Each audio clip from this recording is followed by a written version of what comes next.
कधीच गुरु संत होऊ शकत नाही. तुम्ही बसलेले सांगा बरं, खरं होऊ शकतो का?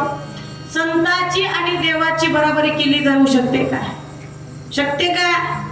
अय जेवढी हिनं लयला येऊन निब्बर झाली म्हणा, पुढचे दाब देऊन बोलाली आम्हाला. आता तुम्ही मला दिसनाच गेला, आवाज तर ऐकावा लागेल की. खरं सांगा, आहे का देवात आणि गुरुमध्ये काहीतरी, संतांमध्ये देवामध्ये फरक आहे का?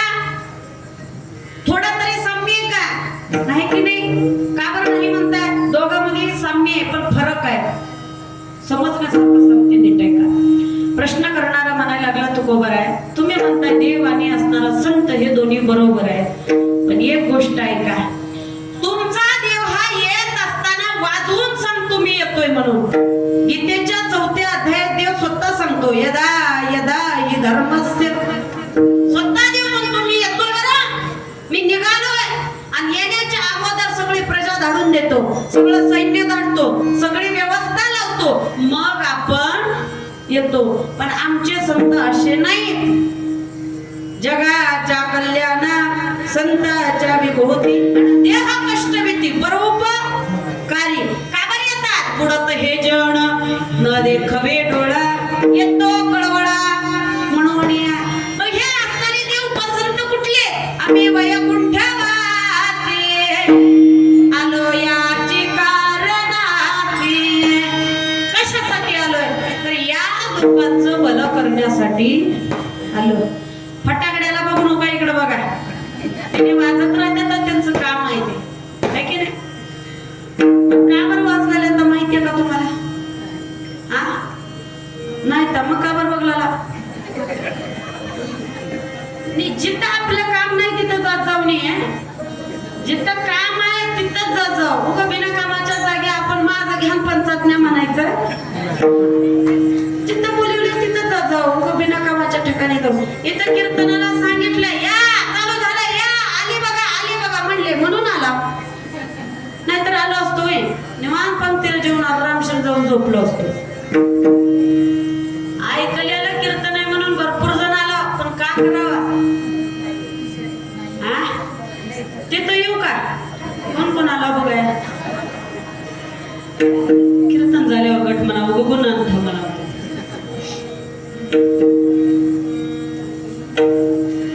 तुकोबरायांना सासणारे ऐकणारी मंडळी म्हणायला लागली, महाराज तुमचा देव हा गाजावाजा करून येतो, आम्हाला तुमच्या देवावर विश्वास नाही.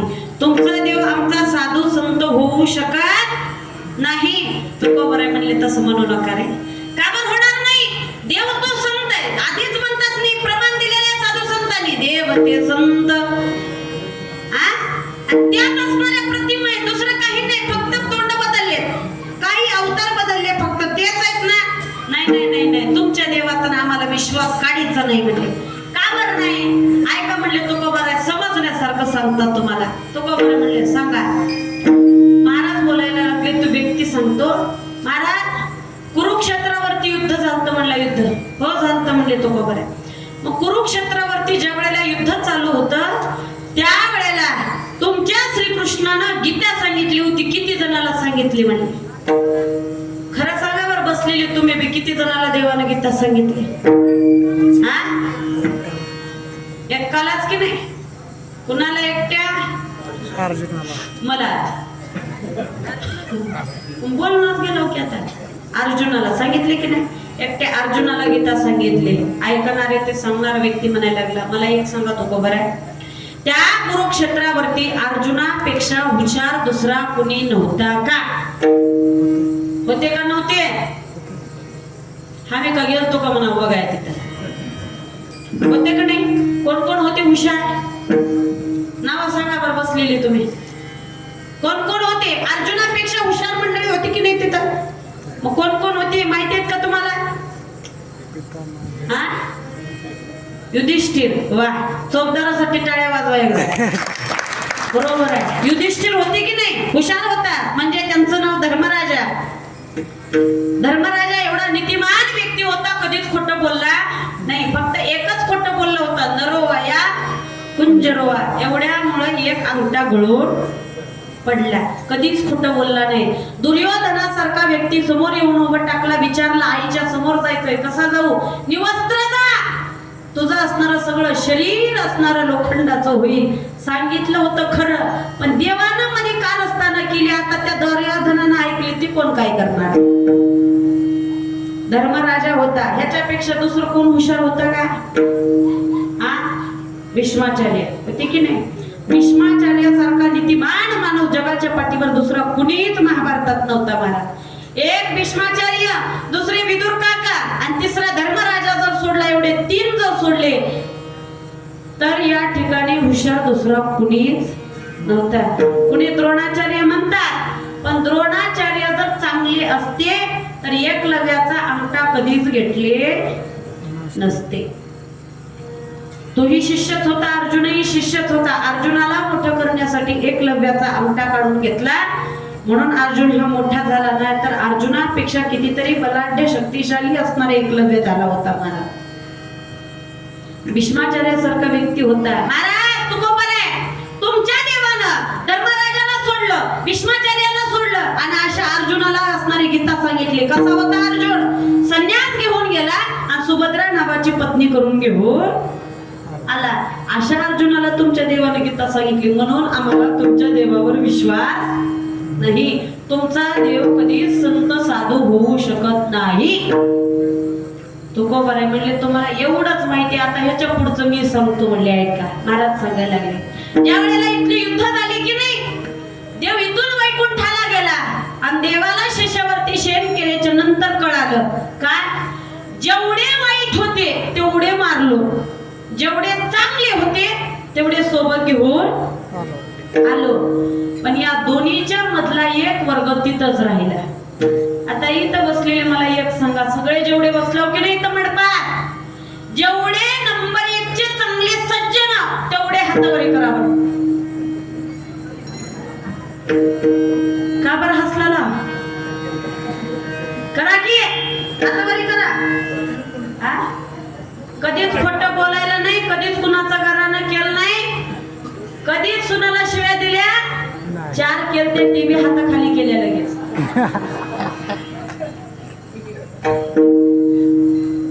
त्याने म्हणजे हिला अंधारात दिसत नाही, पण मला चष्मा लागला होय. खरं सांगा बरं, आपल्या तरी मनाला माहितीये की नाही आपण कधी ना कधी चूक केली आहे. हसण्याचा भाग सोडून द्या, माहितीये की नाही आपल्या तरी मनाला. आता हे जाऊ द्या, जेवढे दुर्जनातले दुर्जन तेवढे हातवरी करा. ह्याच्यात एक बी नाही जेवढी दाख्या. हा, कोणीच हातवरी करणार नाही की नाही? कारण की आम्ही या दोन्ही बी पट्ट्यातले नाही. आत ते सज्जन बी नाही आणि आत ते दुर्जन बी नाही. आम्ही कीर्तन सज्जन म्हणावं तर आम्ही कीर्तनाहून जाताना कुणाचा चप्पल चांगला वाटला त्याचा पायात घालून बी नेतात. खरट्या रुतल्यात का करा, उद्याच्याला सकाळी आणून सोडता बी. एकीकडे दुर्जन बी हाऊन एकीकडे सज्जन बी आहे की नाही? आम्ही या दोन्ही बी पट्ट्यातले नाही. आणि या दोन्ही मधला एक वर्ग असा आहे की अति सज्जनही नाही आणि अति दुर्जनही नाही. आता इथल्या हातावरी करावं, सगळे कर दिल्या का कडोकून आहे की नाही? कारण की आम्ही अर्धे इकडले ना अर्धे इकडले. देवाला सुद्धा प्रश्न पडला.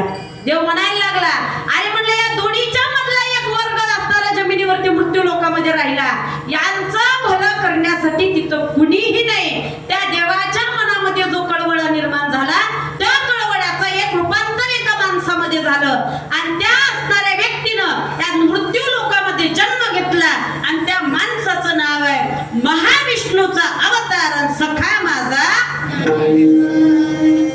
पुन्हा देव असणारा स्वतःच साधू संतांच्या रूपानं येत आला आणि जी गीता कुरुक्षेत्रावरती एकट्या अर्जुनाला सांगितली होती तीच गीता पुन्हा ज्ञानेश्वरीच्या रूपामध्ये असणाऱ्या अख्ख्या सोप्या भाषेत केली आणि घराघरापर्यंत पोहोचवली.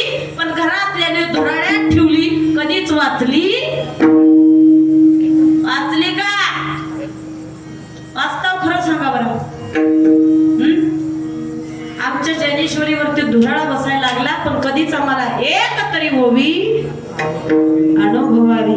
लई नाका होईना, तुमची 1000 कामं ठेवा, पण जेवढा तुम्ही ग्रंथ रोज उघडाल आणि झापाल तेवढं तुमचं भाग्य खुलत जाईल, तेवढे शब्द तुमच्या घरामध्ये फिरतील. ज्याला वाचायला येत नाही त्यांना सुद्धा फक्त बोट फिरवा, एक ना एक दिवस त्या ज्ञानेश्वरीची कृपा तुमच्यावरती येईल, अशी होईल की तुम्हाला स्वतः असणारे शब्द फुटतील महाराज. एवढी ताकद या वारकरी संप्रदायाच्या आचरणामध्ये फक्त शुद्ध अंतःकरणामधला भाव ठेवावा लागतो, आणि तो भाव ठेवल्याशिवाय देव मिळत. म्हणून असणारा तो गोबरे म्हणतात माझा देव देवही होतो आणि संत सुद्धा होतो. म्हणून तो गोबरा अभंगाच्या पहिल्या चरणात सांगतो, माझ्या विठोबाचा केसा माझ्या विठोबाचा केसा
आपण